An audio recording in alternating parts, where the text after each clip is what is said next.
Good afternoon, Professor. Afternoon, my lordship. Mr. Mangan. Thank you, Bob. Now, Professor, I wanted just to jump back to ciprofloxacin. We found an IMT minute, which I'm not going to put to you, but I'm just going to tell you we found it, from the 16th of March 2018, Bundle 1, Document 17, page 66, which contains an entry on page 68. It was agreed as a proportion, page 68, as a proportion, all patients in the affected wards will be given ciprofloxacin prophylaxis as a precautionary measure. That's the fourth paragraph. So we know that happened. Good. Thank you. And what we'll do is we'll take that off the screen. The reason I wanted to look at a document that you wrote, the HAD response document, particularly to, which is Bundle 44, Volume 5, Document 2, at page 28. At paragraph ID 2, and you'd gone off and read Professor Wilcox's statement. Yeah. And I think this is in the context, if we look back to the previous page, to your discussion of whole genome sequencing and Stenotrophomonas and Enterobacter. Yeah. So we move on over back to page 28. You say, in his witness statement, Professor Wilcox states, paragraph 44, there could be 20 different Stenotrophomonas species in the water, of which only 3 ever get into patients. So it's complex. Because of the incompleteness of all those levels, then it's not surprising, sadly, and the levels I think in this context might well be the charts. Yeah. Then it's not surprising, sadly, that we were unable to produce case examples that match the definition of definite. And you've then responded, the implication is that there will always be so many different strains of Stenotrophomonas in the putative environmental source that it's most unlikely ever to get a match. This position cannot be refuted, but it relies on a negative assumptions. Now, before we go and look at the rest of the paragraph, what do you mean by a negative assumption? The negative assumption is that because these environments with the Stenotrophomonas, if there are indeed 20 plus strains there, that you will never, not never, but you're very, very unlikely to ever get any form of match. So therefore, WGS can't give you any information about the possibility that there is or isn't an environmental source. Other than a definite case. Other than a definite case. And we all accept that definite case is unlikely, a very definite case. But what we do see in many reports in this setting, and I give a specific example below, is that actually if you have a discrete source, and it keeps on pumping out the Stenotrophomonas, and as I've described earlier, once these biofilms are established and the organism is in there in the biofilm, they don't tend to swap many types. So I'd slightly disagree with Professor Wilcox's assertion there'll be 20 different types there. No, I understand that bit. I'm going to go to that paper. But if that happens, what happens periodically, on 2 occasions, maybe separated by 6 months, people will have the same clone, the same subtype of Stenotrophomonas in their blood or causing an infection. Because they got it from the same source. Exactly. And by WGSing all of the bloodstream isolates, and it's not an absolute here, I hasten to know, it's not an absolute, if we never see matching, any matching samples at all, my opinion, my feeling here is that it makes the role of the environment a little less strong than one might think otherwise. Can't say more than that, but it's unusual.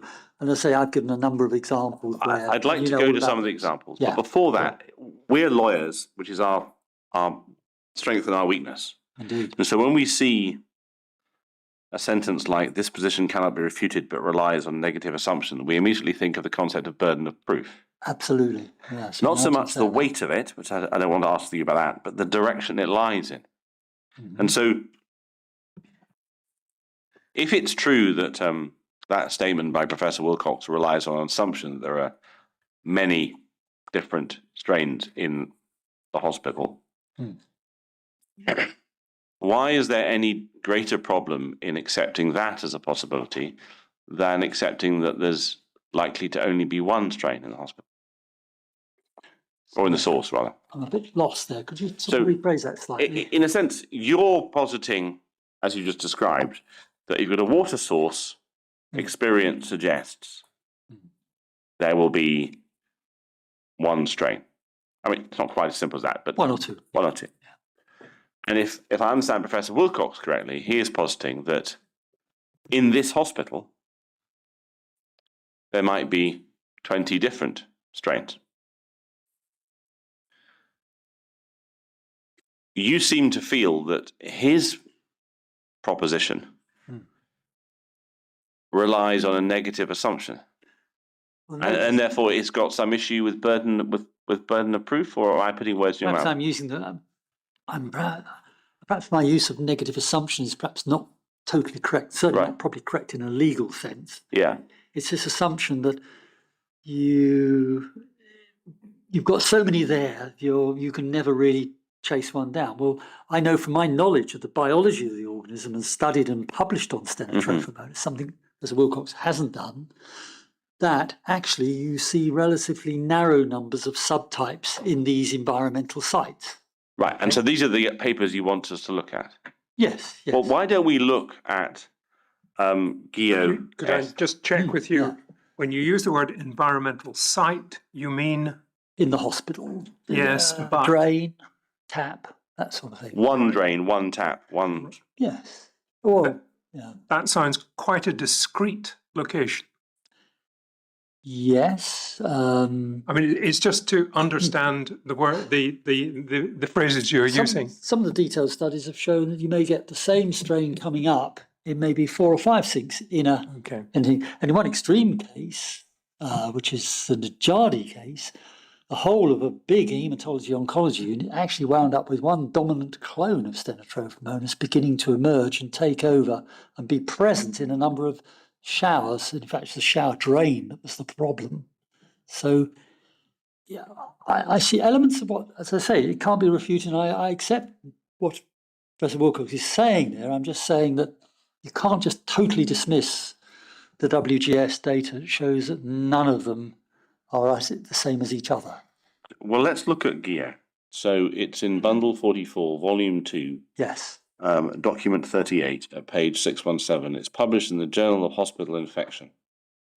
Now, what I was going to ask you to do is, bearing in mind how much time we have and how I want to get to a number of different articles, can you explain how that paper supports the conclusion that hospital outbreaks or clusters of infection frequently involve a limited number of strains when a water source is identified?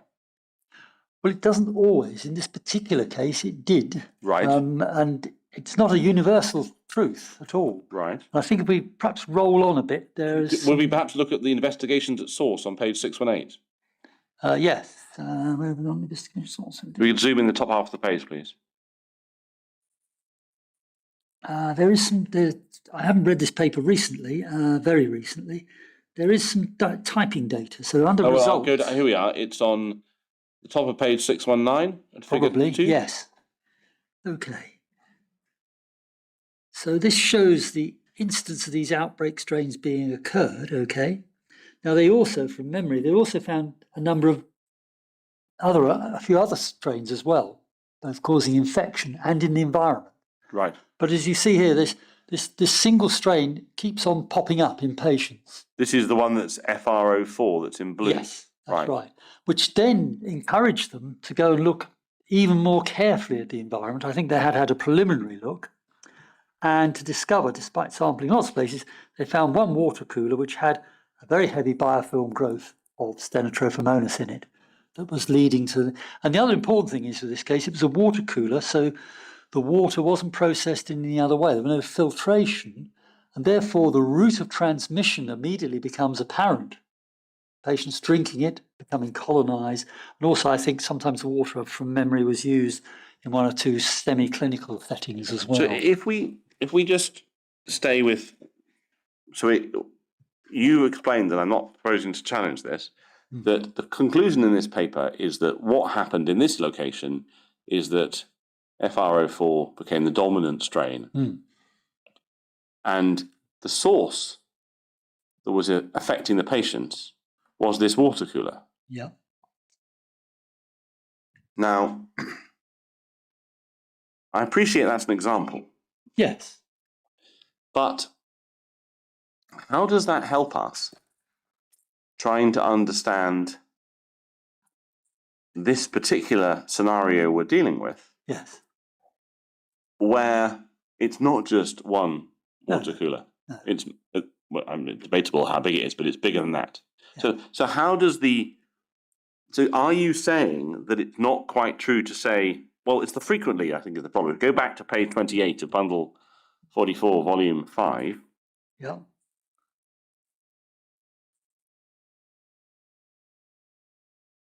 Third paragraph. Hospital outbreaks, cluster infections frequently involve a limited number of strains. Is it not perfectly possible to be the case that they could frequently do so, but there'd also be times when there wasn't a limited number of strains? It's certainly possible. Yes. And the reason I keep, I suppose, pushing on burden of proof is that the inquiry has set itself the task of trying to understand whether there is a link between these infections and the environment. It seems now certain that we'll not be able to show a direct link by whole genome sequencing. As indeed the CNR people quite correctly said. Yes. It does seem to be the case that if we apply Bradford Hill's concept of epidemiology, a number of those headings would lean in the direction of there being a link to some of the cases. But equally, we have this whole genome sequencing source of evidence. And what are you actually saying that papers like this do to the balance of proof? What I think it does is a question of degree. And I know we don't want to go back over the CNR or anything, but they suggested a very large number of episodes were related to the environment. We won't go into the methodology stuff because we've done all that. My feeling was, and a feeling in discussing it particularly with Dr. Agrawal, who has experience of managing outbreaks in hem-onc units very similarly, was this seemed to be something of an overestimate. I mean, we at no point have disputed that there wasn't environmental source causing infections. And our subsequent analysis, as we've said with Dr. Drumwright and our review of data, shows there was undoubtedly an increase in gram-negative organisms. Interestingly, there was also an increase in gram-positives, and that's the counterfactuals argument, which I'm sure we can go on to discuss.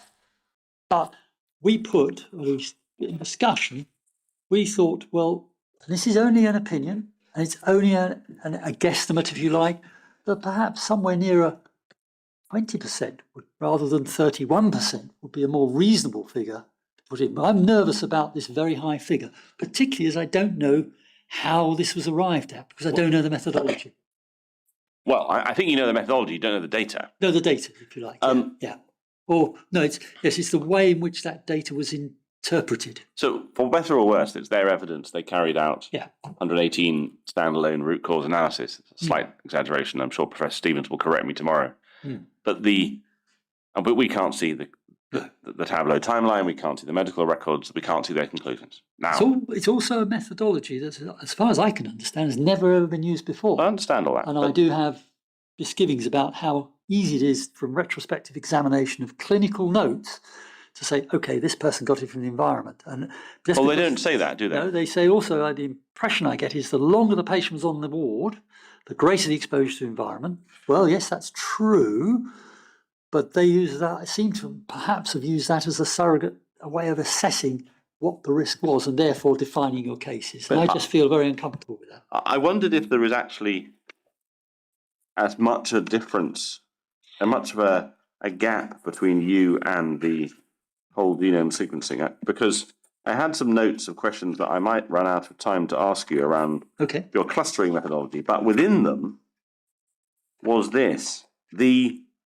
As you noticed, the CNR reached the conclusion that 30% of cases that they looked at were more likely than not to have a connection to the environment. And I noticed, and I'm not going to go through every single line of your report, but a number of times in your report, you make statements. For example, if we go to, obviously one example, because it's Stenotrophomonas, and we seem to be talking about it a lot. If you go to volume 1, page 53, if you go to the whole page, please.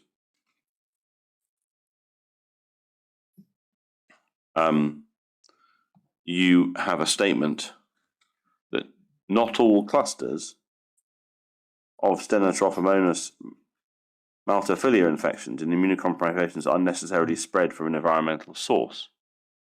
And that is at the top of the page. And the CNR, for better or worse, and without us being able to double check their work, have 66%. Now, I agree that I understand that you might say feels a bit high, but are the two statements actually inconsistent? No, they're not inconsistent. We're into the realm of expert opinion, I'm afraid. Here. We are. And what I'm wondering is,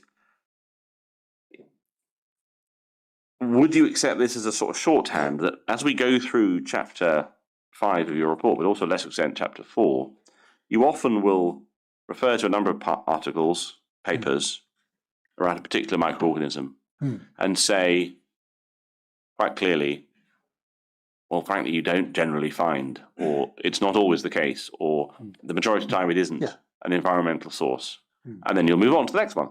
Yeah. And if one goes to the CNR's conclusions, with one exception, they don't say it's all the environment. They have a sort of a large minority. And so I'm wondering what the value of this argument, it's an argument, between the CNR team and yourselves is, given that they can't show you their results in detail, and actually in many ways you're slightly at cross purposes, because you're both saying it definitely won't be all, the one saying it's a bit likely to be environment, the other saying it's definitely not always the environment, and those two don't seem to be inconsistent. No, they're not. They're not. Let's go back to one of the papers that you wanted to look at. Well, I asked you a series of questions, and you have prompted by wanting to look at, I'm going to pronounce it wrong, so you're going to correct me, Nurajadi. Oh, Nurajadi, yes. Now, this is in Bundle 44, Volume 5, Document 16, page 22.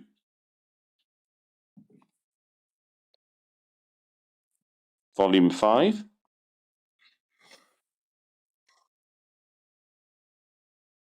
Page 2222. Yes. Now, before we look at this paper, can you explain why you think this is relevant to this debate? It's, in many ways, it's very similar to the situation that was faced here in Glasgow. Right. These are hematology oncology patients. It's a large German, I think, unit from memory. Yes, German unit with 3 wards from memory that they considered very carefully, handling very immunocompromised patients with a variety of environmental and non-environmental type infections. But they notice, and there's a marker here, they notice there's a particular Stenotrophomonas that has, Enterobacter, this is an Enterobacter, this one, Enterobacter that has a slightly unusual resistance pattern. And this crops up from time to time in patients. So though they haven't done any detailed sequencing or typing, it's a little bit unusual. So it prompts them then to start investigating their ward. Yes. They start looking, and understandably, at all sorts of things, surfaces, but also at drains and traps, etc. And they find that actually they've got a lot of this. Some people are carrying, and this is something that I don't think was done in Glasgow, it wasn't done as a routine, but they looked to see if these patients were carrying the Enterobacter. And quite a lot of people were asymptomatically carrying it. Very important because, of course, these patients could go on to develop a bloodstream infection. But then as they focused down, they began to discover it in traps, particularly the drain traps in showers. Yes. Okay? And went, what we need to do is eliminate the organisms from the trap. So they tried various chemical treatments, and you can see they've got, rather like you have in your documentation, you've got a timeline with interventions on it, and they weren't very successful. And they're in these sporadic infections with this one type, because now they've done the whole genome sequencing, and they realise whilst they got quite a lot of Stenotrophomonas, a reasonable number of different types in different locations in the ward, this this resistant strain was found in quite a lot of different drains in different wards as well by the time the thing progressed. Yes. So they then asked the question, well, what on earth is going on here? And they show a photograph, in fact, and it was a simple plumbing design fault. Because if you look at the photograph, you'll see the drain is a large drain like that, which is open with mesh in it, or grill on it. And the shower head is immediately above the drain. And they suddenly realized what was going on. The water was pouring down, going straight into the drain and splashing up, so splashing the organism out. Now, not everybody got infected, not everybody got colonized, but they then thought, how do we interrupt that? So they put a false floor, fiberglass floor, into each shower unit. And do we see that on page 229? There we are. You can see the new shifted shower drain. So they moved the drain. So on the left-hand side, they have the shower drain in the middle. Yep. And then by the right-hand side, they have effectively repositioned it by inserting a floor. Yes. Completely terminated the outbreak. They could still isolate the same strain from the drain, but it didn't matter because it no longer had a route of transmission. So what does that tell us? I mean, it's a good example of investigatory infection control, but what does it tell us about that helps us in our situation of understanding whether in Enterobacter, for example, the whole genome sequencing that we do have available, which is 6 environmental samples, you have more clinical samples, I think. No, but for the whole genome sequencing world, that we end up with 6.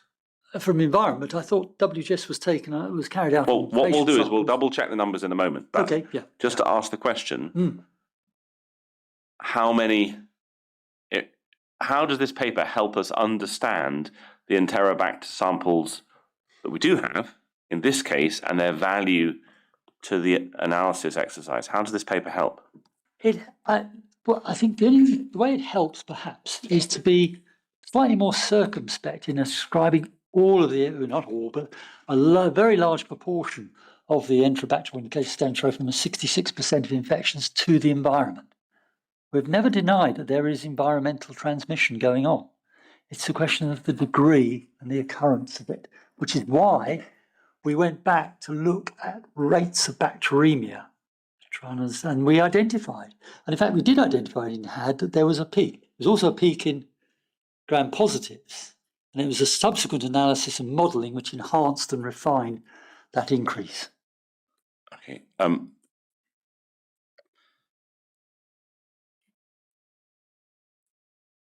So it's not telling you absolutely though the environment's important or no, the environment's not.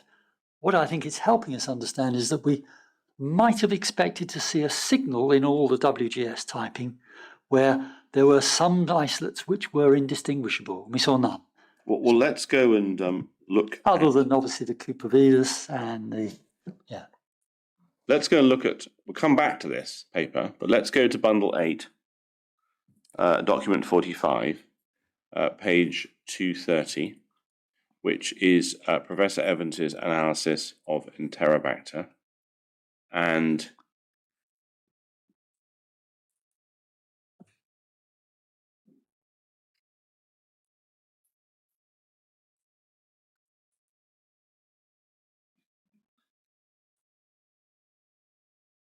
go to page 233.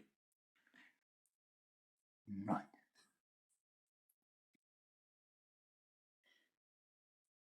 Now, it may be I haven't understood this, and I'd be grateful if you can assist me. So 3.1 describes the species isolated in patients in the hospital environment. How many Enterobacter samples were subject to whole genome sequencing as a result of this exercise? You might find it on page 234 at 3.2.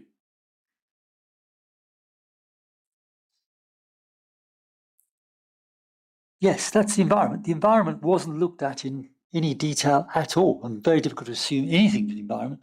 I'm thinking of the patient sample. I understand that, but if we just go back to the paper we were looking at, and we'll go back to the front page of it. So that's Nirajadi, sorry, at 222. We see in the abstract there were 133 clinical and environmental isolates produced. Now, I'm just wondering whether the fact that in this paper, and if we look further on, we can see on page 224 the number of isolates recorded in the chart in the top right-hand corner. Yeah, that's right. And at one point in 2019, there were 40, nearly. Yes. So I'm just wondering the extent to which there is a difficulty with using the example from this German hospital and applying anything to the Queen Elizabeth. Because in this hospital, they had the benefit of large number of isolates to review, but in the Queen Elizabeth, we don't. And so is the German case anything other than an anecdote of what we might find as opposed to a statement of what we should rely on? I don't think so, because we're looking at patient isolates here. We are we? Not looking at the environment. So how many environmental isolates were considered in the... I can't remember, but it took them a while to get down to be buried probably in the results, I guess. I can't remember offhand. Back a page, I'm guessing. So the bottom of page 223? Maybe.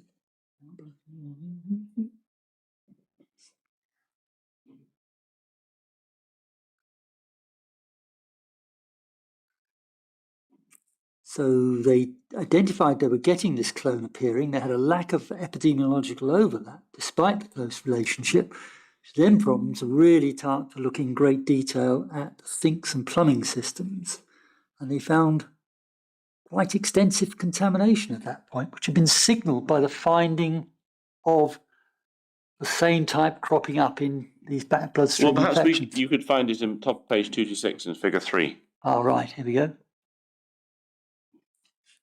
So it lists... Oh, yes, environmental contamination. Yeah. Yeah. So what I'm just positing I'm trying to understand, because I really feel I should understand this, is that if it's the case that in Glasgow there were, due to chance, only 6 samples, but in the German hospital there were a lot more than that, in the environmental side, is there not a risk that reading across the scenario from the German hospital to the Queen Elizabeth, it might just be the German hospital's different? Well, that's always a risk in any hospital. But again, from the Enterobacter whole genome environmental sequencing in Glasgow, I don't think you can tell anything. Right. Because the numbers are too small. And not only that, what you can tell is they're certainly all different, because 3 of them are different species, and then the other 3 are 3 different species. But it doesn't help you. I'm saying here I'm looking at the patient positives. Okay, right, I see. Which might be, if you like, a canary in the mind saying, actually, gosh, look, we've got more than one the same. But you don't see more than one the same. They're all different. Yes. It doesn't exclude the possibility that they're coming from the environment, but it makes one less certain, makes you, as you say, nervous about it. Okay, well, it might be helpful at this point to just step back and look at Cupria Vardus from Evans. So it's bundle 8, document 44, page 223. Now, this is a timing issue, which I'm keen to understand. And again, you'll have to correct me if I misunderstand something. So, next page, please. And we'll move over the whole of this discussion onto the following page. And the samples are described here. Now, my reading of this paper is that 127 environmental samples were subjected to whole genome sequencing out of 485 samples. Yeah. Is that something that rings a bell with you? Sorry? That's something that rings a bell with you? As a... Yes, yes. Can't carry all of the figures for all of the No, I bacteria realise in the that. But what I'm put to you is that... Yeah, they say they've analysed 133. Right. Can we go to the next page? Yeah. Do you see in 3.5 it does some dates? Yeah.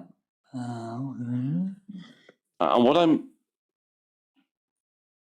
suggesting is that what do we do with the information from this page that there really is nothing very much before March 2018 in terms of human or environmental samples? We're doing with ones or nones. And again, so if we have a suggestion that there's an increase in rate of infections of environmental organisms in the run-up to January 2018, and the whole genome sequencing that we do have is largely after that event, can whole genome sequencing sort of look back in time and imagine what was in place the year before or 2 years before? Does it do that? Not really. Not really. No. And bupropidas, there obviously was a clearly great interest in it because all these isolates were made. As a player in terms of a pathogen, I would say it's really very small beer when you look at the Klebsiellas and the Pseudomonas and the Stenotrophomonases. Not dismissing it because I think, as we said earlier, there was a link between certainly one sample, but and it is a very, very, very common organism in all water. But is really a very rare cause of infection in hematological patients, unlike Pseudomonas and Klebsiella.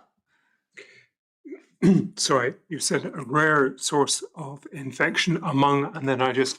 Hematology oncology patients, yes, Your Lordship. Interesting, it's only one species. There are 3 or 4 species identified, and only one species seems to be ever involved in human infections. That's Pauleuculus, I can say it properly, but it's that's the one that was found in the all patients. So again, I suppose because of time, I'm quite keen to see if I can understand your position correctly. We've obviously dealt with the scenario where whole genome sequencing can prove a connection. That's uncontroversial. And your position is that the various studies that you've referenced and your experience over many, many years in this field have found many examples of studies that suggest that there's a homogeneity in populations of microorganisms in the environment. Is that effectively what you're saying? Homogeneity. No, that you when you that Well, you use the right word. Don't let me put that word in your mouth. No, not homogeneity.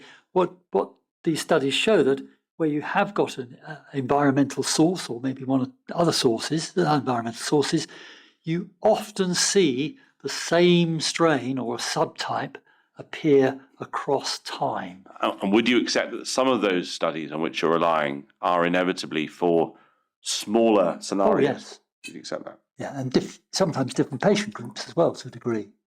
Did you ever find, I know you did a literature review, not the only person who's done one, but did you ever find a paper that dealt with a study at the scale of what's being suggested in the HPS summary from 2018? That meaning very regular environmental monitoring and sequencing all isolates, I take it to mean? Well, no, because there wasn't any of that going on. No. It seems uncontroversial that after a point in 2018, 2019, there was lots of environmental monitoring going on. Yeah.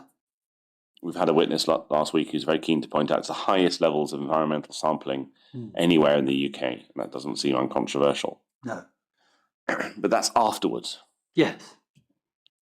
I'm wondering if you've come across in the literature any papers, other than the one I think that was published by some of our witnesses a few years ago, of anyone investigating something of similar potential scale. I'm not saying definite scale because it's a matter of debate, but potential scale, a whole hospital, a water system that's not necessarily well managed, and someone's investigated that through whole genome sequencing, and as far as you know. They're not looking at every tank and every aspect. There's a very good Oxford study which looks at traps, the zinc traps. Is this Halstead? Sorry? Is this Halstead? No, this is Halstead is a study I initiated and ran, No, it's Constantinides. All right. Well, let's It's go not, and it's look one at I that. mentioned to you, but Yeah, no, it's it's not actually in bundle- the document bundles, I don't think. No, but it's in our documents. It's bundle 44, volume 2, document 37. And it would be much easier if I remember what Yes, because pages it was are. cited by Professor Wilcox. Yeah, That's it's right, page of course. 604. And this is a Very elegant study done across 3 wards, I think.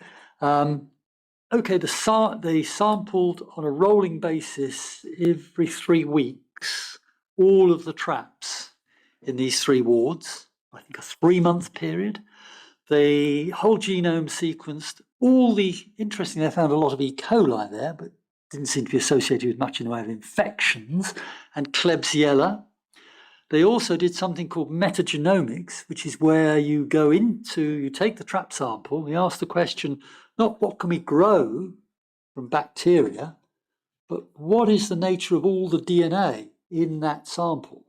And from that, you can then deduce what bacteria are there without ever growing them. Very sophisticated technology. and this big study, Yeah. obviously it has its conclusions. It did. How does it help us? It helps you to a degree because what they found, and in fact, Professor Wilcox was quite rightly saying, gosh, look, you get a lot of diversity of organisms in sink traps. And it elegantly showed that. And they said in their conclusion, yes, we're getting organisms in here which are potential human pathogens.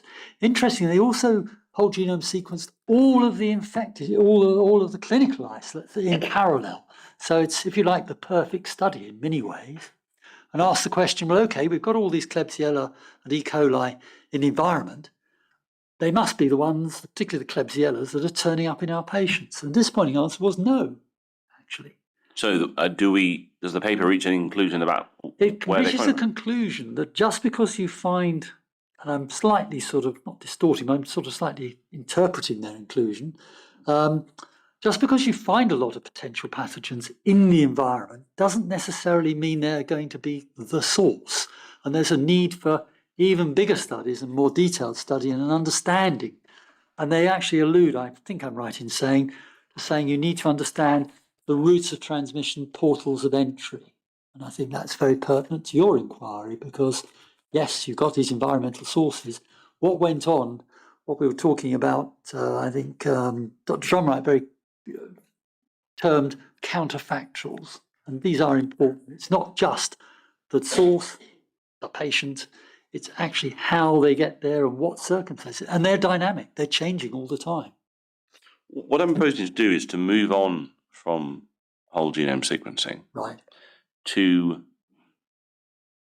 that topic that Dr. Drumright raised of counterfactuals. So I think we've already considered them as confounders in a different context. Yes.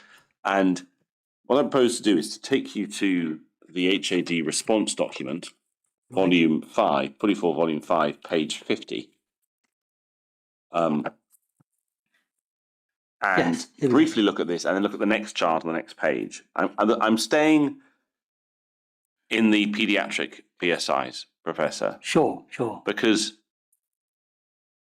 do you feel you want to look at the small aspect of the HAD report that had a single spike in 2018 in the adult hematology? It's not on here. No, I don't. I think, your main I discussed it with Dr. Agarwal. No, absolutely. Your main focus is on this pediatric area. So if we look at this chart, which is 2F3, now you've heard Dr. Drumright's evidence. Can you zoom up a little bit, please? Right. Scroll upwards slightly. Now, Dr. Drumright's evidence was that there is, and she's very keen to be careful with the dates, some form of a peak in 2017, 2018, then a reduction, and a low point in 2016. And she was unclear, to be fair to her, whether the dip in the linear smooth line, which she prefers, that starts in early 14, was either an artifact of the GAM model, hunting the zeros in 2016, or a real dip point, change point in early 14. And she was unclear about that. And I wasn't proposing to ask you questions about GAM models. I'm glad, because I understand the principle, but I couldn't talk on them in detail. And what I want to do is I want to just I want to just put that on the screen. Yeah. Do the same thing for the next one, and then ask you some questions. So over the next page, we have a non-environmental group, 2F4, and the way she described this as a peak in early 17, perhaps a bit unclear about when the turn is there. It never it comes in from the mean, as it were, from the average. That mean's not the right word. She'd be sat across me. It comes in from the linear trend. Indeed. And it raises off at a turning point somewhere in 13, and then rises and drops away to below the trend. Yes. Now,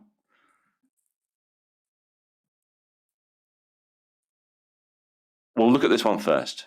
What information did you have when you wrote your first report about the CLABSI line safety work done by the pediatric teams in 16 and 17 in the Shahalian unit in order to reduce non-environmental, or as they called it, gram-positive? I wasn't particularly aware of that. I mean, it was something, I suppose, this peak that we found, and the idea to look at the non-environmental bacteria came very late in the production of the report and the analysis. We were working against time, quite tight time scheduling, because it took a long while to get the data. When the data, it took obviously Dr. Drummond a while to analyse it. And then towards the very end of trying to look at this data and everything else, we were looking just at the gram negatives. We sat around and we thought, well, hang on, what's happened to the gram positives? Whether there's been any change, do we see any other similar signals there? Because we know they, and everybody accepts, are not directly related at all to the environment. No, and indeed in both reports. Sorry? In the HAD report, if we can go back to volume 1, page 116, I think. You saw the peak. Yeah. So in volume 1, page 115, please. No, 117, sorry, 117. There we are. That's the non-environmental peak as you presented it in figure 31. There's no peak, according to you, at this point. No. Okay. Yeah. That's what you say in the paper. But there was So if we go back to volume 5,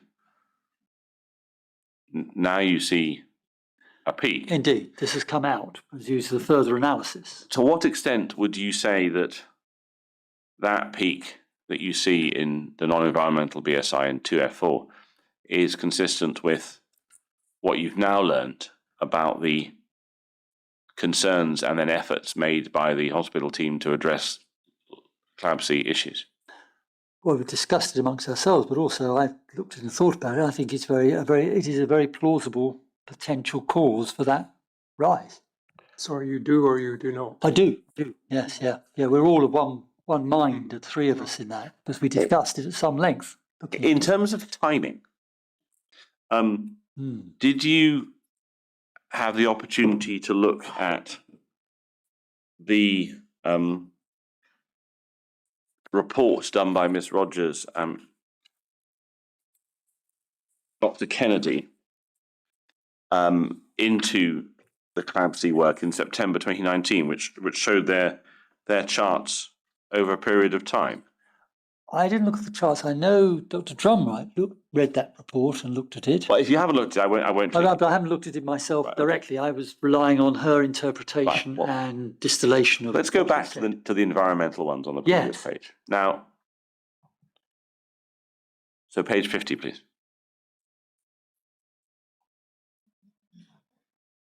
What I thought might be 50, what I thought might be helpful was to attempt to ask you the same questions I asked Dr. Drumright. Yeah. Now, I'm going to use a word, some, by which I mean a non-trivial amount, not necessarily a majority. Indeed. Now, I appreciate that what do you know about the temporal change, if there is one, in the water system at the Queen Elizabeth between its completion in early 2015 and say 2022? What's your state of knowledge about interventions, changes, that sort of thing? Certainly, I think it was 1718 when concerns were raised. There not only was a lot of testing, but also things like point-of-use filters were fitted to taps. When do you think the point-of-use filters were fitted? I'd have to refer in detail to it, but was it around about 18? I can't remember, 17, So 18. can I put to you what seems to be in the evidence so far, so that I can just check that you... So, because remember I showed you the meeting of the Water Technical Group from April 2018? Indeed. Yeah. In that minute, you would also find a reference to the fitting of point-of-use filters that month. So it's March, April 18. Okay, that's right. Yeah. And the hospital opens to paediatric patients in June of 15. Yeah. And the water system is filled at some point in 13. Yeah. And handover takes place in January 15. Now, using the concept of sum here, to what extent is what we see here consistent with some of this peak, or some of these infections, actually, is a better putting it, being caused by patients being exposed to water in the water system? I think it is consistent. Yeah, it certainly is consistent. Yeah. And this isn't an unusual finding in some units, as you've seen from the literature. If we look at some of the counterfactuals that Dr. John Wright discussed, we pass over ventilation and move to, we've dealt with lines. Yeah. She raised the question of single rooms causing problems with infections. Is that something you've come across? Yes, indeed. Single rooms place a great strain on nursing staff, obviously. They are useful from an conventional infection control point of view, because they restrict the movement of people in and out and contact with the patient. But they can lead to nurses having to dash around from one room to another, and they can't easily see what's going on sometimes in another room. So it is certainly a pressure. And do you see any issue with, I mean, I talked to the idea of plausibility with Dr. John Wright.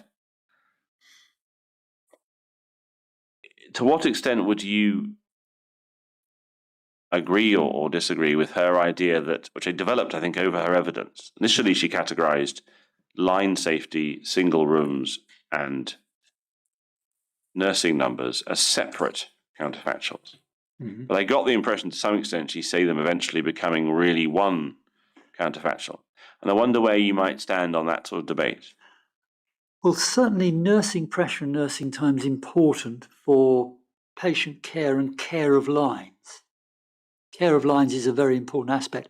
And this is where the organism can ultimately be derived from the environment, but not in a direct way directly from water. She gave an example: someone might wash something under the water and then use it. That's a very direct form, but an indirect form will be another patient, unrelated patient, who is exposed to the source, becomes colonized. A lot of these gram-negatives, particularly Klebsiella, when you become colonized as a patient, you have, if you like, a sort of an aura of Klebsiella around you. And this was shown in the 1970s and is the basis for us using alcoholic hand rub, actually, nowadays. And so your skin becomes colonized. And this is true of hem-onc patients as well, and pediatric patients. And therefore, people touching your skin, if they don't operate adequate hand hygiene, will touch somebody else's, another patient's skin, and that patient then becomes colonized with the Klebsiella. Okay? And because we put our hands in our mouth, and children, you could argue, put their fingers in their mouth perhaps more than maybe we do as adults, you then get gut colonization, and bingo, they've got a bloodstream infection. Same strain came through a silent third party, a colonized patient. They have come from that sink over there, went through the third party as gut colonization onto a surface or a nursing care. And if you're under pressure from a nursing point of view, maybe your hand hygiene isn't always as good as it should be. Maybe when you come to sort out somebody's line, you haven't necessarily fully washed your hands. You haven't used the alcohol hand rub, or your no-touch technique is not so good because you're hurried. So I can absolutely see how that could drive infection. So am I right in thinking of what you just said, that these single room nursing issues not only can drive non-environmental infections of the sort we've seen on page 51, but to some extent could also drive environmental infections. Yeah. If we think about another counterfactual, which is to do with team dynamics. Now, I'm assuming that you've not made a big inquiry into the team dynamics of the Queen Elizabeth Hospital. No, I know very, very little about it. No. So I'm just going to put something to you, which is that if there is an issue of internal team dynamics, it is not restricted to one team.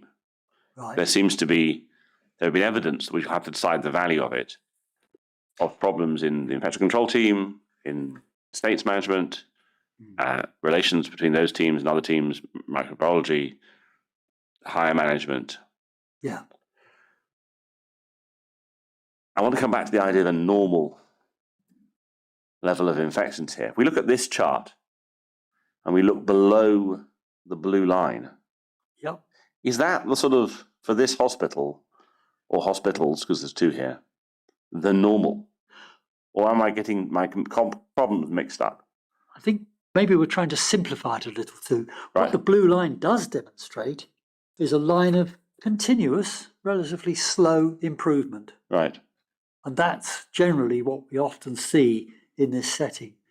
As we get better at managing infections, we get better at our infection control. But what I'm trying to ask is that to what extent do these charts, can these charts be interpreted as showing something is unusual because it's above the mean, but is not quite normal, but relatively unsurprising because it is below that? Well, yes, because I feel this analysis does, and this has been very helpful and has changed our view, certainly my view of the sort of situation, because it demonstrates this clear peak in around about 2018 or so. And there's something going on there. Right. And it doesn't just infect the environmental organisms, but it infects the other organisms as well. So that's why when we discussed this amongst ourselves, and we were quite excited by it, actually, because it puts a different perspective, which you can't get from the reports we'd seen. So we felt we'd found something interesting and novel, dare I say. Right. Before we come back to the novelness of it, I wonder if we can go back to the original HAD report, Volume 1, Bundle 44, Volume 1, Section 7.10. Right. Which is your conclusion section on the epidemiology. So it's page 118. Now, there's a series of bullet points, and we'll look at the ones on the next page. And so it's the second bullet point I wanted to ask you about. Among pediatric hemato-oncology patients, we see a twofold decrease in incidence and cases of bacteremia attributed to environmentally relevant microorganisms following transfer of services from Yorkshire to Queen Elizabeth. Lower incidence at Queen Elizabeth was statistically significant. Now, you're using the same data set for figure 22, which is on the previous page, as you're using in figure 2F3 in the HAD response document, we just looked at. So how is it you didn't find the peak when you looked at it, when you wrote the original report? That really is a question for Dr. Drumright. I'm not the statistician who produces it. I mean, if you eyeball that blue line, there appears to be a bit of a peak there. Barring statistics, there is a bit of a peak there. But when it was analysed by her, it was found to be not significant. Do you find, moving away from complex statistics, do you find anything of interest, which I think has been observed by a number of people, that on that chart, at York Hill, most of the time, there are often 0 months. Yeah. And at the new hospital in blue, there are some 0 months at the beginning, and there are 0 months after late 2020, but there are no 0 months for the intervening, not quite 4 years. Is that something unusual or not? Or I'm just imagining that here. No. It looks as though there is a bit of a signal there. And I suppose the benefit of retrospectively looking at this chart, you can see that the regression line, I think it's a regression line, isn't it? It was used at that stage, or some type of regression line, actually starts at a projected higher rate than the original York Hill line. So it's a step in it. Yes, I mean, which I take to be due to that tendency to higher values in that period of 1718. Now, in your I missed that, if you like, statistically. I didn't think, oh gosh, we need to challenge the stats. I relied on obviously Dr. You Trumright. mentioned a moment ago that you felt that the conclusion in the HAD report about the peak in 28 was novel. Was what, sorry? Was novel, was new. Well, novel in the sense of the way it's been analysed, and there's the use of these models to actually clearly demonstrate. Had anybody else found it before you did? Not aware of it. Because Not to the degree of statistical rigour that it was found by Dr. Trumright. Because we looked at the HPS October 2019 review in the context of the microbial organisms. Yep. That's bundle 7, document 6, page 250, I'm hoping is the right page. Excellent. And you said you read this focusing on the microbiology. Yes. I just wondered if you looked at a particular figure, which is on. Oh, you actually go to page 214 because this is the redacted version. We don't want to look at this one. If we go to page 230, figure 6. Now, did you look at these SPC charts when you were doing the original work? Yes, I remember looking at them. I mean, in a sense, you've got a period of exceedance also in 2014-15, then it dropped down and then it came up and was. Well, if you eyeball it, it looks pretty constant. We're told by the author. We're looking at the blue line, aren't we? Yeah, we're told by the author that exceedance is above the yellow line. So there's only one exceedance, which is in 18. Yeah. But I'm just wondering if you looked at this chart, which is environmental including enteric group, and the next one, which is gram positive, which is bottom half of the page. We've had various epidemiologists, microbiologists say that there is a similarity in trends or shape between these charts, your charts, those of Dr. Kennedy, even Mr. Mukherjee. And I'm wondering whether the signal was actually there to be seen when you wrote your original report. Well, there's no test of statistical significance as far as I'm aware. Is that right? In these days, these are just pure plots of data with exceedance now. Am I right in presuming that? Other than it's an SPC chart with a upper warning limit, no, there isn't. Yeah, no. So very dangerous to make assumption on that without proper statistical analysis, which is why we needed Dr. Trumright's skills to analyse the data. Okay, right. I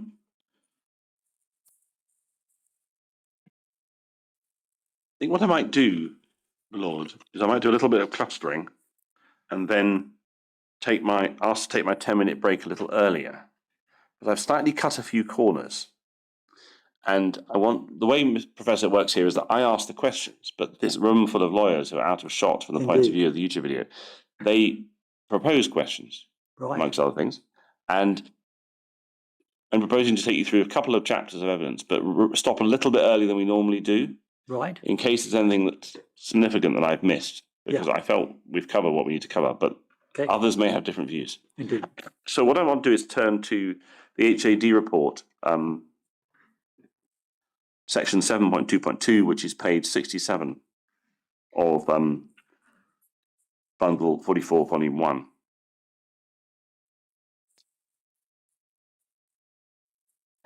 This is your clustering analysis. Yes. Now, the first question is a little bit cruel, but it may short-circuit matters. I got the impression that Dr. Trumright had rather resiled from this in the response document, and she'd moved towards a statistical methodology of looking at line. Yes. I mean, in throwing these ideas and evolving the ideas of how to look at data and perhaps try and see what's going on, cluster analysis is one tool. Yes. And she was able to say, well, I can have a go. I do have a vague recollection that she was not keen. Not keen. There are caveats around it, and I'm aware of those. And I think we did it more. Well, my feeling was I did it to be exhaustive and just see if there was anything to find in that by using that approach, but weren't looking to get an absolute answer. Is there any difficulty in doing a clustering analysis with the limited information that you had available to you? Yes, there was. Because I hope I'm not being overly simplistic, but one gets the impression that for it, notwithstanding its weakness that we can't see its conclusions in detail, the one thing you can say about the CNR, they had a lot of information. And you didn't have a lot of information. Yes. Does that put you at a bit of a disadvantage against them in terms of the merits of the two exercises? We were never against them. Actually, one of the things I think, and coming back to me now, one of the things that prompted us to have a go at a bit of cluster analysis, because they specifically drew attention to cluster of Stenotrophomonas clustering. I think it was a Klebsiella occurrence. And one of them, I can't remember if it was Stenotrophomonas or Klebsiella, they applied a very simple statistical test and said, aha, looks like that might be significant.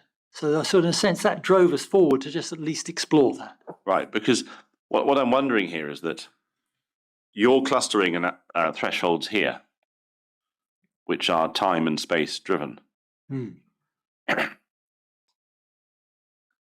there was more information available to you had you chosen to ask for it, presumably, from the health board. I guess so, but again, that's very much driven by Dr. Drumright, this section on cluster analysis, because she knew what data she wanted or to apply whatever testing she wanted to apply. Because one of the observations that Professor Stevens made last year when he gave evidence, he was talking about the concerns that the health board corporately had with the case notes review. Okay. And did you have access to those concerns? Don't recollect them, no. And in that context, he observed that the health board could have carried out their own case notes review. Now, I'm not going to ask you about whether the health board should have done that, because you're not responsible for the health board. No. But I am asking you, given that if we look at the introduction, so we go to page 17, you say in terms at the end of this introduction that you do not consider the case notes review is of assistance. I wonder whether you gave any thoughts to effectively attempting or proposing to attempt something as sophisticated, or at least data heavy, as a clustering exercise, a bit more like the CNR, where you get more information. So one of the things that the CNR had was something called a tableau timeline, where they had someone plot for them all the interventions in the patient's life, where they'd been, what drugs they had, and they put that into a graphical form so they can move around in time and understand how patients related to each other.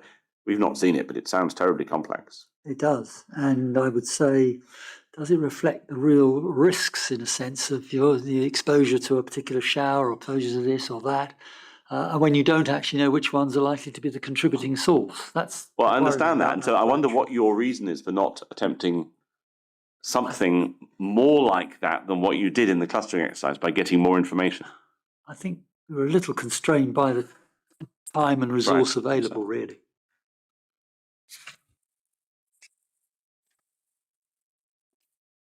Now, I want to go to something that the case notes review authors have said. Yeah. Because it occurred to me, whilst it may contain a truism, it might be interesting. It's Bundle 44, Volume 2, Document 15, page 127. Now, this is the end of one of their sections. Okay. But if we look at the big paragraph at the end, right, the second sentence, it said, basic infection control analysis clearly showed clustering of some types of infections in time and place. And I think that's, well, you haven't seen the infection control minutes and things. We have. No. The occurrence of repeated unrelated infections with the same microorganism is very unlikely.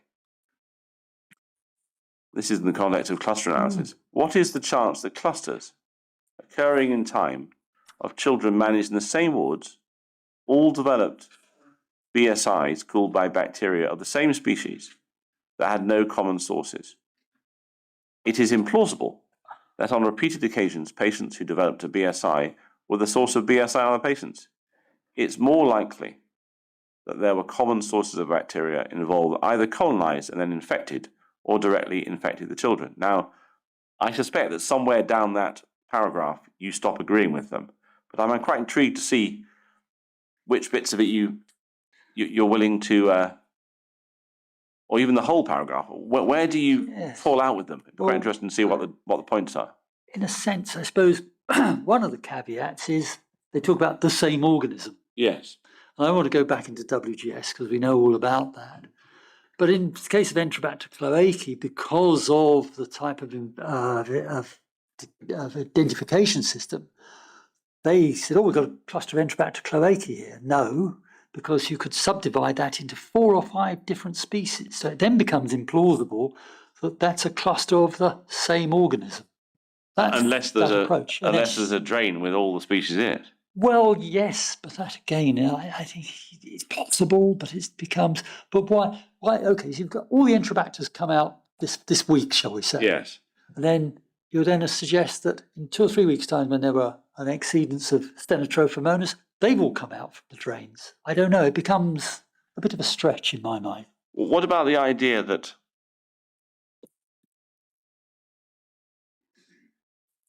What about the idea that there is a water system, which, for better or worse, is being managed in the way that has caused the people who manage it or assessing it to feel it's high risk? Okay. In temperature and these sort of things. Okay. If that's all happening at the same time across the water system, and if the peak of infections is at the same time, i.e. early 18, what's the chance that a appreciable sum of the infections that are found in 17 and 18, early 18, in that unit have occurred through this sort of mechanism of they're all happening at once, therefore there must be a connection. Is that a logical tool we should think? I don't like they're all happening at once, therefore it must be connected, because that's a connection of, you're trying to assume a definite causation there. I accept, and I agree with you, that some may well have been derived from an environmental source. And I suppose, in a sense, not the proof, but if we go on to all the interventions that were taken, and then we look at later rates, my understanding is those are lower than they were at that point. So after the intervention? After the interventions, we're looking 21, 22, that sort of area. The right-hand side of Dr. Drumwright's graph. What does that tell us? Sorry? What does that tell us? Well, it tells us that this occurrence occurred, and it's gone away. But does that tell us anything about the cause? No, it doesn't tell us the causation necessarily. No. Does it tell us about association? It tells us an association, but as you rightly say, it could be some of these counterfactuals. It could be that improvements in line care led to a marked improvement. We know that environmental organisms can not infrequently be involved in line infections. I think I probably want to wrap this section up by asking for your help. So we've heard about Bradford Hill. Are you familiar with this work? A bit. I'm not. Wouldn't say it's one. As a molecular biologist and infectious specialist, it's not one of my top priorities. I suppose the alternative is you've obviously consider the management of infections as an infection control doctor as well. Yes. Oh, yes. Yeah. Absolutely. And if the inquiry is faced with answering a question about the extent to which anything that we find that is deficient about the water system may or may not have had an effect on patient safety, in the absence of some really quite impressive whole genome sequencing of the level found in our Oxford study. Yes, yeah. In the absence of that, but in the presence of some epidemiology data from various people, including yourselves, in the presence of a lot of contemporary analysis, opinion, memory about that from people who were involved. What do we do? Do we just hold up our hands up and say, well, we can't reach an answer, I'm terribly sorry, it was all a waste of time? Or do we try and reach a conclusion? And if so, how do we do it? Oh, well, that's a big question.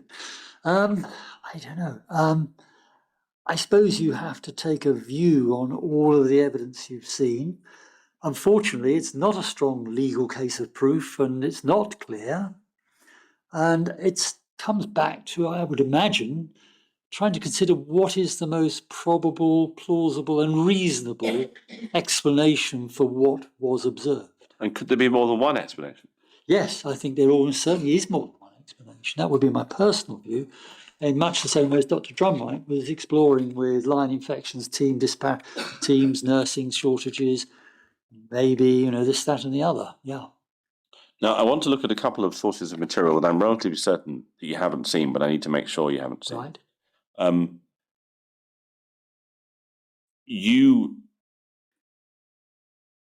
we go to bundle 44, volume 2, page 25? This is the list of things that were out with your remit. Yes, yeah. Now, I think some of them you've now looked at. Yes, I can't remember exactly which, I must confess. Don't know. And so I wondered the extent to which most of them relate either to the management of the water system, Yeah, or steps taken to change things in the building. And the ones I want to focus on is G and H, that is the Innovative Design Solutions reports. okay. Now, I wonder what you knew at the time you were preparing this report about whether parts of the hospital were being rebuilt. It both didn't impinge on my consciousness, that's certainly. So you weren't aware that money was being spent rebuilding the whole paediatric oncology unit? Not really, no. No. Had you been aware, do you think it would have helped to know what was being done? Are we thinking here in terms of ventilation? These are ventilation reports, yeah. And aspergillus risk, etc.? Yeah. Not my area, I'm afraid. Okay. Then at J, Yeah. it's a rather dry title. Yeah. The NHS GDC review of issues relating to the hospital water system risk assessment. We know it by its principal author, Mr. Leaper. Did you know that GDC had carried out a review of the issues relating to the water system's risk assessment in the late 18, early 19? It was not put in front of us by CLO. I mean, you had a letter of instruction, but also they said, we'd like you to concentrate on just generally look at this area, look at data, etc. And also going back and looking in detail at other people's risk assessments, detailed minutes of infection control.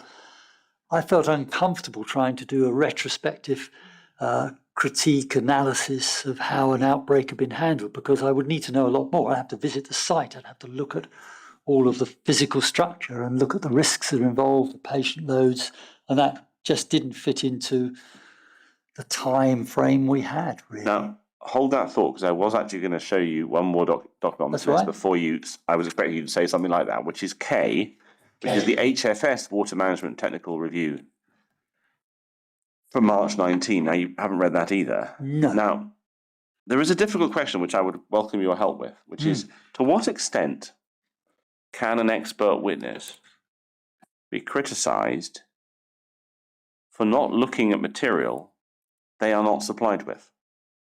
I think it'd be difficult to criticise people that, if they're not being supplied with the material, then it's very difficult. Can I posit a possible exception to that and see what you think about it?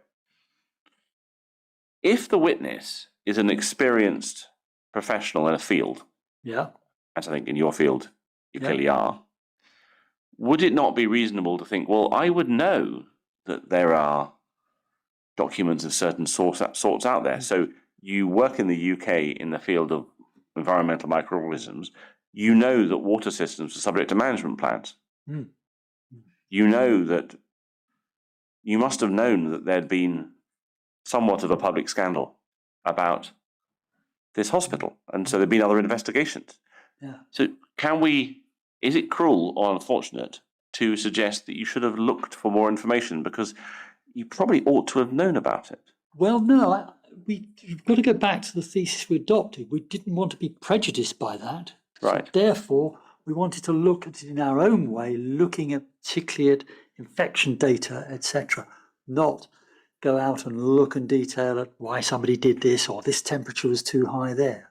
That's the reason one we of did the issues that came up was with Dr. Drumright was the occupied bed day data that. Okay. and an inconsistency between the occupied bed day data supplied to NSS and Dr. Kennedy for their studies in 2019 and supplied to you for your HAD numbers. Right. Now, the issue arose because that occupied bed day data comes from the Public Health Scotland system.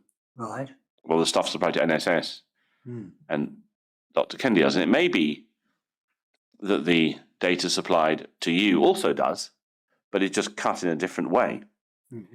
And I suppose you couldn't possibly criticize an academic from Washington State for not knowing there's a Public Health Scotland database of reported bed day data. Well, It'd be quite hard to. Unless you had detailed knowledge of the way in which bed day data was defined, etc., in Scotland versus even England, because then, yeah, you wouldn't know that. Do you know about that? No, particularly. No, it's not really my area of expertise, I'm afraid.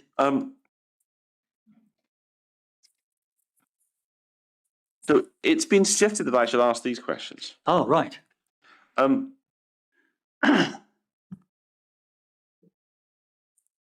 In the questionnaire 2 we gave you, so that's volume 5, page 18, answer 49, we asked you a question about the CLABSI associated bloodstream infection work, central line associated bloodstream infection work, CLABSI, and we referred you to Dr. Kennedy and Jonathan Rogers' presentation and Ms. Rogers' statement, or at least part of it.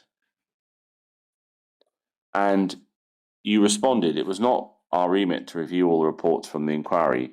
We were asked to use the data made available to us from the NHS on bed days and microbiology results to determine if there was evidence that Queen Elizabeth put people at additional risk of HCI, specifically BSI and aspergillus infections. We've now reviewed the documents mentioned above. How do you respond to the suggestion that as an experienced microbiologist, you should have challenged the adequacy of this remit? I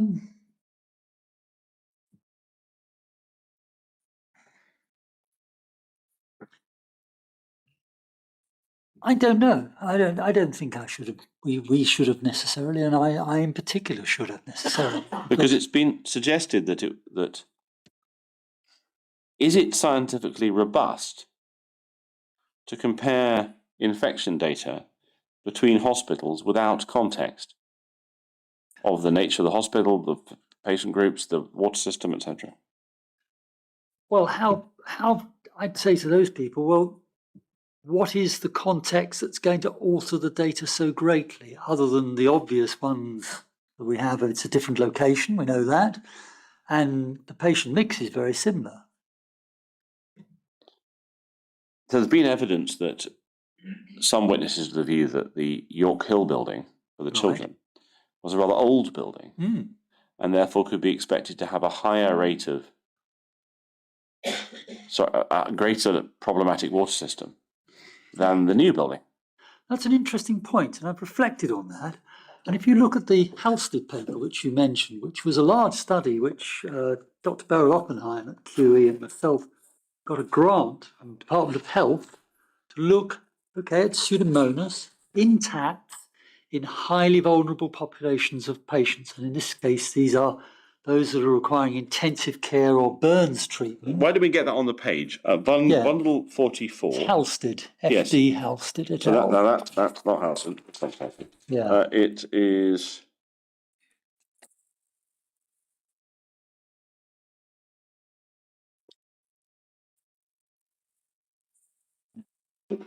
I'll find it eventually. Just give me a moment. No, please. That's fine.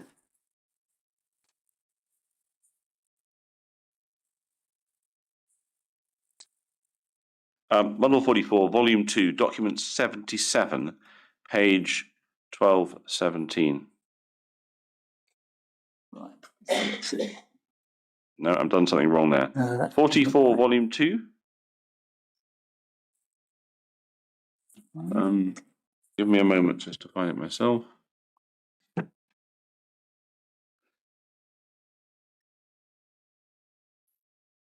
Page 1227.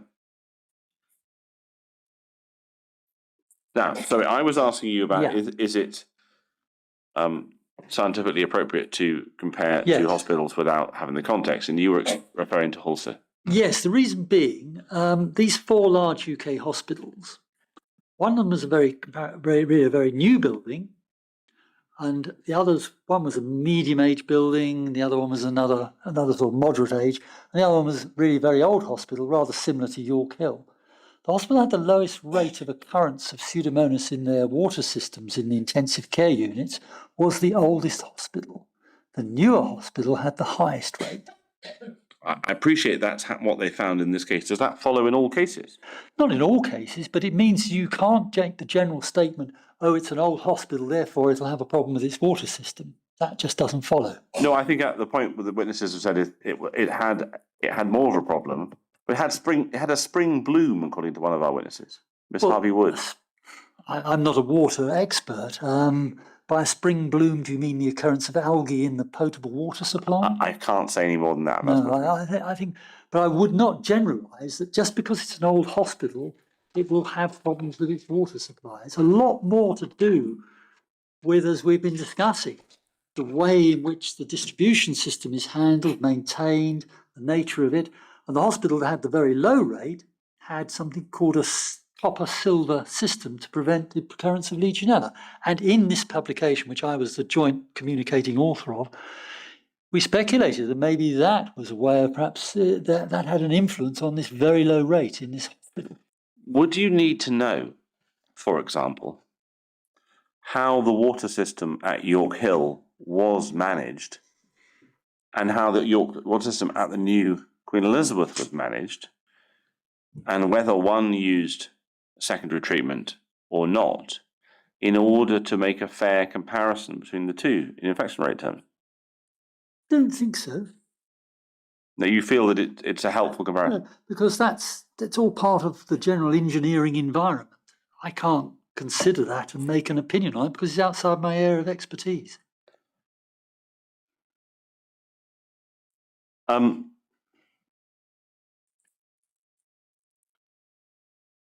There have been 2 documents that I have mentioned. I want to just check whether I think the answer to both questions, you haven't read them, but I want to be sure that I've got it right. One was the 3 documents, the Innovative Design Solutions reports on the ventilation 2A, 2B. Have you read those? No, because the ventilation area is not my area of expertise. That's Dr. Agrawal to ask that one. The others were the DMA Canyon and Intertech reports on water. Have you read those? No. No. And I think you've answered why you didn't read DMA Canyon, but why don't read the Intertech report, which investigates the water system? When was this report produced? If we go back to bundle 44, volume 1, we were on the right page. It's questionnaire 1. It's volume 2, actually. And it's page...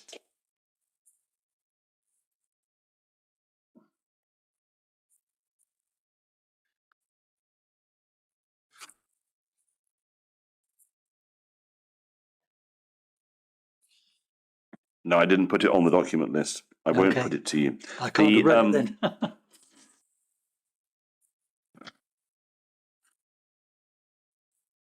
How do you respond to the suggestion that by designing this study in a way that either was agnostic or avoided bias or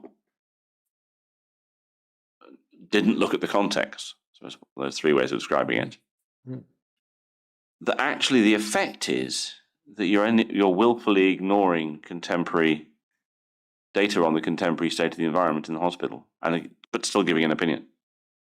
We're giving an opinion on what we felt an approach to using data on infection rates might help us understand whether there was an abnormal occurrence. When it comes to the use of infection rates, why did you not look in more detail at other people's attempts at the same exercise. So HPS compared the rates of infection in York Hill with RHC, albeit for a shorter period. Why not look at those? We wanted to look at the data ourselves.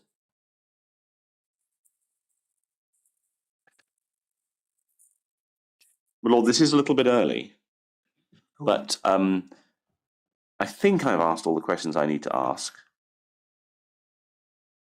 But I think there would be some benefit in having the 10-minute break now, because if I haven't, it's going to be a longer chunk of questions that I need to ask. Yes, we will take a break. Can I just take the opportunity of clarifying, and I apologize if these are rather simplistic questions. My underlying theme is going back to what I should take from the HAD report, Indeed. having regard to what you've said about it in your evidence today. Now, in the HAD report, from time to time, we see you emphasizing the importance of understanding a root of potential pathogenic, that's redundant, a root of possible infection and a portal of entry. Yeah. Now, am I right or am I wrong in approaching matters on this basis? If, for the purpose of the question, one assumes that the domestic supply water in a particular ward, let's take Ward 2A, is a potential source of infection because of the presence in that water supply of a variety of microorganisms. Now, if patients, pediatric patients in this case, are washing their hands, having showers, younger children having baths, patients and their parents drinking from that domestic supply. Now that appears to me, as the layman, that that covers the requirement of a mode of transmission, assuming there's something to be transmitted, and portal of entry, because one may be drinking the water, one may be breathing in aerosol water, one's eyes may be splashed. Is there something I'm missing?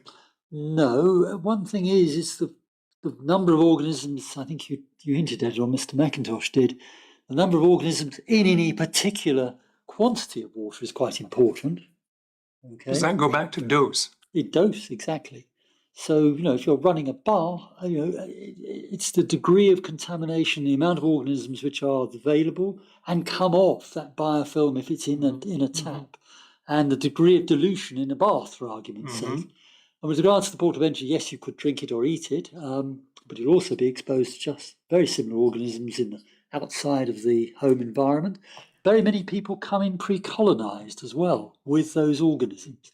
So again, dissecting out, just because you're finding it in those systems or in that tap, there is a potential risk there. Absolutely. Don't disagree with that at all. But to assess what the degree of influence that has on the infections that are observed is much more difficult. I think I understand that. It's just, I'm going to your report, I'm seeing repeated reference to the need to understand root and portal. Yes. And from my layman's perspective, it seems to me obvious that there is a root and there is a portal. Yes. Every hematology oncology ward, every patient has that potential, particularly lines are particular. You notice a lot of these bloodstream infections came from lines. They can be environmental organisms, though we did interestingly see this rise in the gram-positive Staph aureus type organisms, probably mainly line related. So it is always a risk. Now, another theme in the HD report is the importance of bearing in mind gut translocation Yes. as a mechanism whereby the blood becomes, as I understand it, a carrier and therefore infected of microorganisms that have originated in the patient's digestive system. Correct. Right. Now, the origin of these microorganisms, well, as I understand it, we all have and it's a good thing that we do have, Yes. a microbiome with billions, if not trillions, Oh, yes. of microbes. However, am I right in thinking, or am I wrong about this, that microbiome will be contributed to by the microorganisms we encounter, for example, in drinking water, in showers, in baths, and so on? Yes, and also be modified by our exposure outside the hospital environment, very much by food. And also, some of the key organisms like Klebsiella and Enterobacter and Pseudomonas, and even now it's recognized that Pseudomonas colonization of the gut is more common than we originally thought. So those may well be long-term carried by a patient who, prior to them developing their leukemia, actually has the organism already there. It sits there quietly. They then become neutropenic, so their immune system is totally suppressed. So now the barrier that prevents those organisms getting out, as you say, into the blood, the organisms move, we call it translocation, across the bowel wall into the bloodstream, cause an infection, a so-called endogenous infection. And the majority, I think, as Dr. Agrawal has said, and he's absolutely correct, the majority of infections we see in hem-onc patients are often usually endogenous. Doesn't prevent, as you're rightly saying, my lord, you can be in that ward and you can have swallowed a Stenotrophomonas from a tap and then become gut colonized. You wouldn't know. Nobody's going to test you. It wouldn't be reasonable to screen those patients. But then a week or a month or 6 months later, you then develop neutropenia, and bingo, you've got that organism. Which is why, in a way, I am somewhat nervous, Mr. McIntosh, about this concept that you can just look at clinical notes and decide whether something came from the environment or not. I'm afraid I'm much more pessimistic than that. I don't think you can, but it doesn't mean the risk doesn't exist. And I think plausibly, and my opinion would be that yes, some of these patients will have acquired organisms from the environment.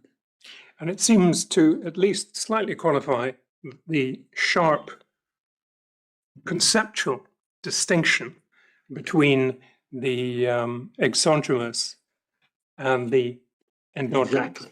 Right. Exactly. Now, I think finally, or at least finally at this stage, how do you encourage me to read chapter 3 of the HAD report? In what way?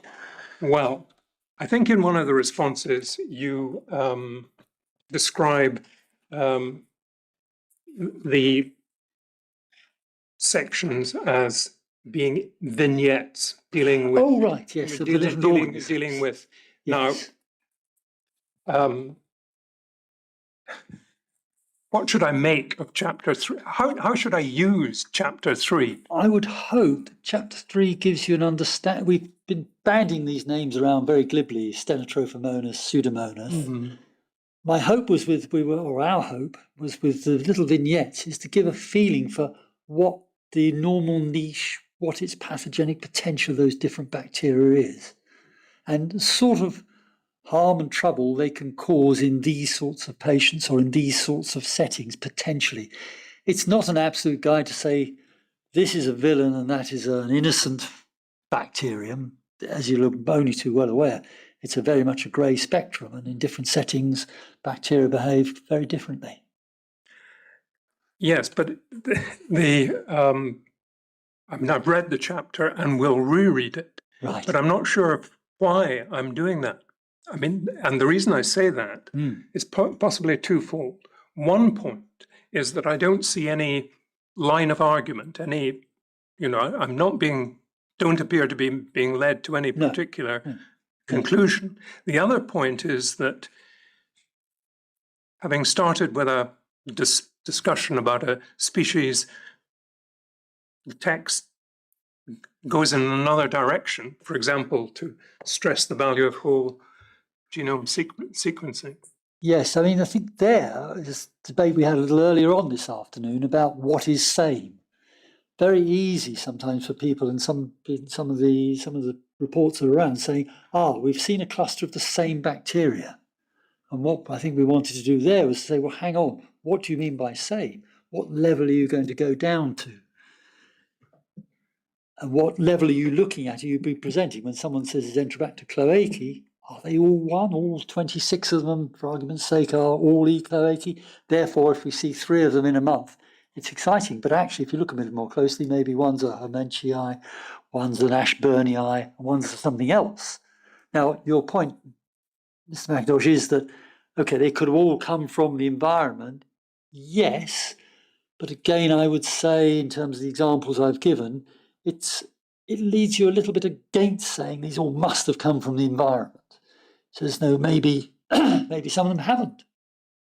Because if we did have a big problem, we would perhaps see the same, truly the same, by WGS subtyping cropping up as causing infections. I'm not saying that's an absolute rule, but I find it odd that we don't see that.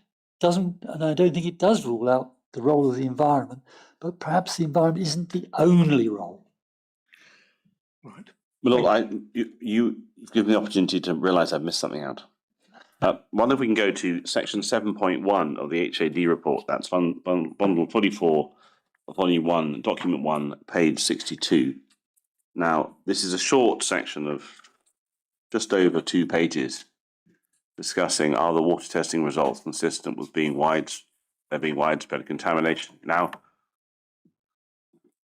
when I read this chapter, I did wonder whether you were in effect arguing that Pseudomonas aeruginosa, it effectively enables you to draw inferences from that one microorganism. I wouldn't wish to draw too many inferences. I found it interesting that I would have perhaps have expected to see a little more Pseudomonas aeruginosa in the makeup of the infections, because it is an organism which is really well adapted to surviving in hospital, in water systems, but also it has a relatively high degree of pathogenicity to the extent that it causes problems in those with almost normal immune systems sometimes. I just wanted to put 2 things to you. Yeah. One is the water testing results that Dr. Chaput prepared. So that's bundle 14, volume 1, document 2, at page 21. At least I hope it is.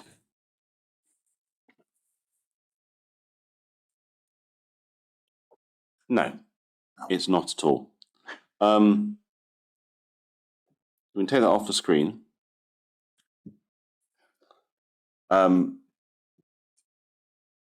I'll try it a different way, which is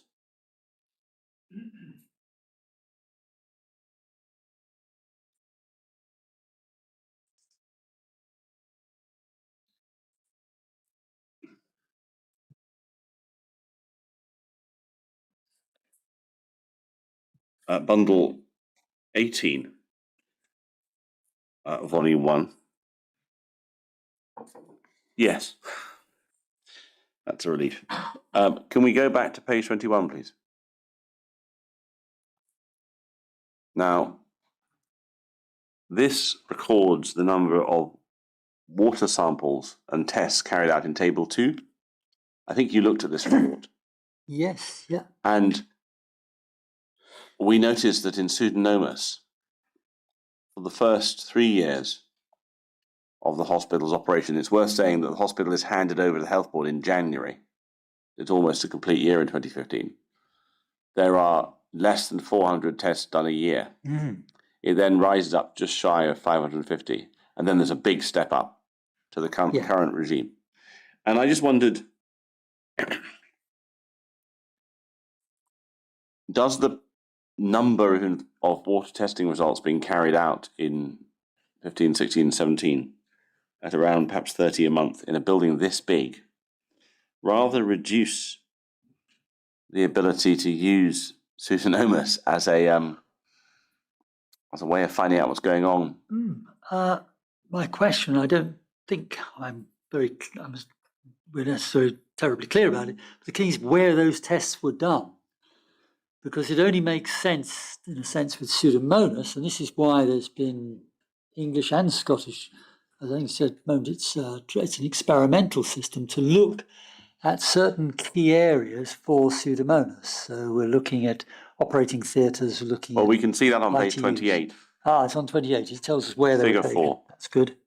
So they don't test the basement tanks, either side of the filters, or the hospital in general very much. But the testing such there is in high risk. It's all high risk. Well, that's where it's very appropriate to have it, and will give you a much clearer indication of what's going on, because these are the areas where the Pseudomonas in that water or in that tap or drain have a good chance of potentially causing an infection. If we're on a general medical ward or a general surgical ward, they have virtually zero chance of causing it, because A, the patients aren't that susceptible, but B, the potential for portals of entry and routes of transmission don't exist. So the patients on the ITU particularly got lots and lots of lines, not just long lines. They've got maybe wounds, they've got other situations, and they may be on a ventilator, and then spread into a ventilator to give Pseudomonas pneumonia is a very difficult and common problem. So I'd say that's entirely appropriate to focus in high-risk areas. Dr. Chaput, who's the author of this paper, gave evidence last week. Right. Now, what I've just said comes from column 152, 153 of a transcript. That's for the benefit of my colleagues. Sorry, could I just take 152, 153, my lord. Now, I think she's talking in a slightly different context, but with that health warning, she says something like this: you cannot just extrapolate Pseudomonas aeruginosa and Legionella to all other gram-negatives because they're very different organisms. Well, particularly Legionella, which is a very specialised and unusual organism because its route of transmission is solely by the air. So, we've established, and Dr. Agrawal has established, in fact, ventilation in terms of gram-negative transmission really isn't a big deal. Yes, but I suppose if you can't extrapolate from Pseudomonas aeruginosa, what's chapter 7.1 trying to do? No, because I said Legionella.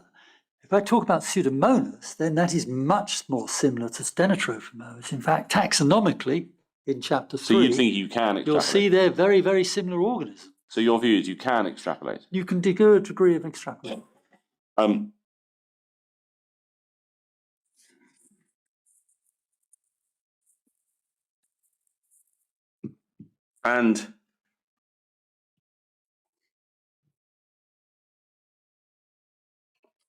I think that's probably all I need from that, Lord. I think this might be a good time to do our short break. As you'll have followed, Professor, Mr. McIntosh wants to essentially check with the room. Indeed, so, I understand. This shouldn't be more than 10 minutes. No problem at all. Thank you.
Well, just two questions.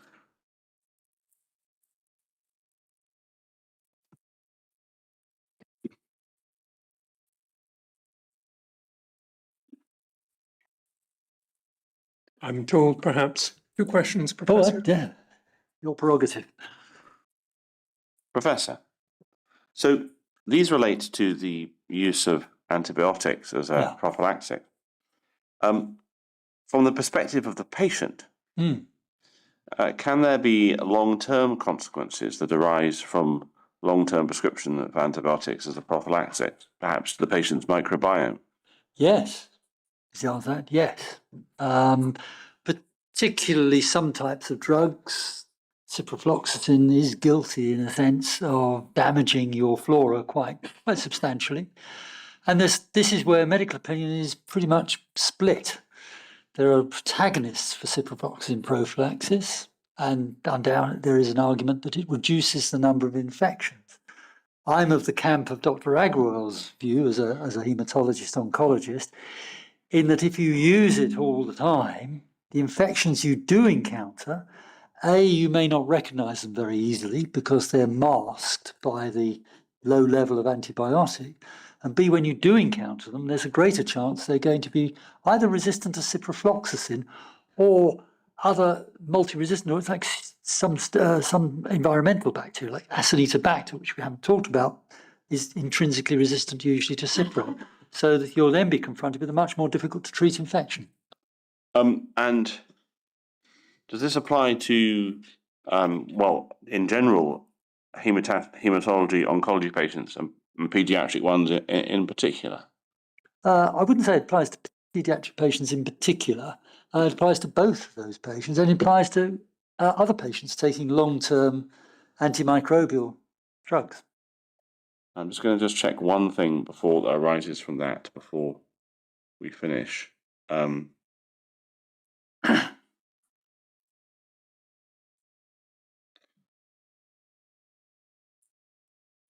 don't want to put a document on the screen without thinking it through.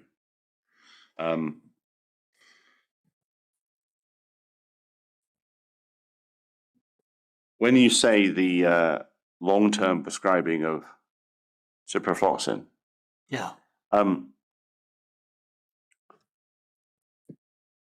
would that be as part of a sort of policy-driven? Oh, policy. Yes. Absolutely, it's always policy. And so the policies that we looked at that you looked at for this study and the CLR looked at, did they suggest that was the general approach as opposed to the specific approach? I think it was, yes. Right. I think it was, yes. And my own, for instance, when I was in Birmingham, we didn't use ciprofloxacin prophylaxis. What do you feel about the use of ciprofloxacin in extremis in reaction to a perception of increased infections? A lot of the environmental organisms this is the choice of what we call empirical therapy, when you don't have you've got a neutropenic patient, temperature, an infection. Or indeed quite a lot of neutropenic patients. Yes, indeed. You then, what I would do is you should be looking at what the susceptibility pattern of the organisms you are encountering, or Stenotrophomonas or Pseudomonas, and decide what might be an appropriate best guess antibiotic to treat a patient that's developing the infection. And do you have any issues about the use of ciprofloxacin in that scenario? No, not at all. If somebody is deemed, not that, oh, let's use cipro because it's good against environmentals, I'd be a little worried about that.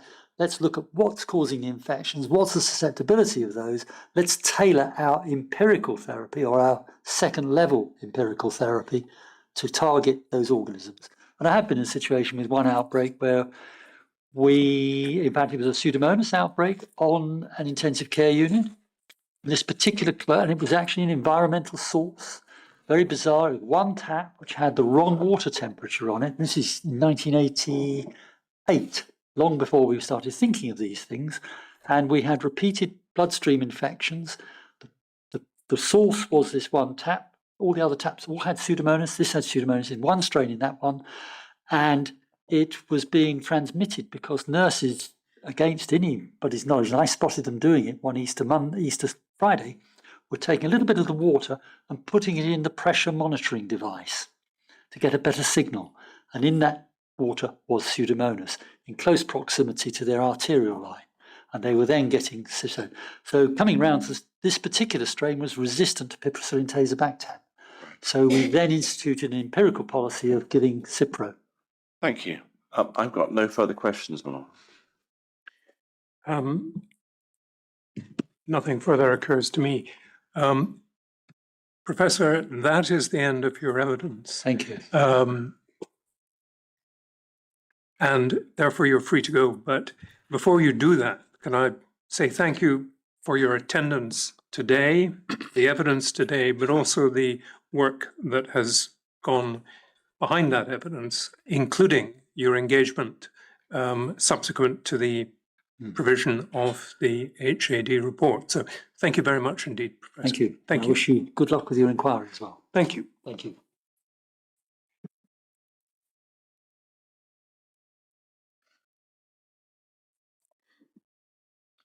No, I think the plan is to resume tomorrow at 10. With Professor Stevens and with Mr. Cole. Right. Well, can I wish everyone a good afternoon and evening, and all being well, we'll see each other tomorrow. Right.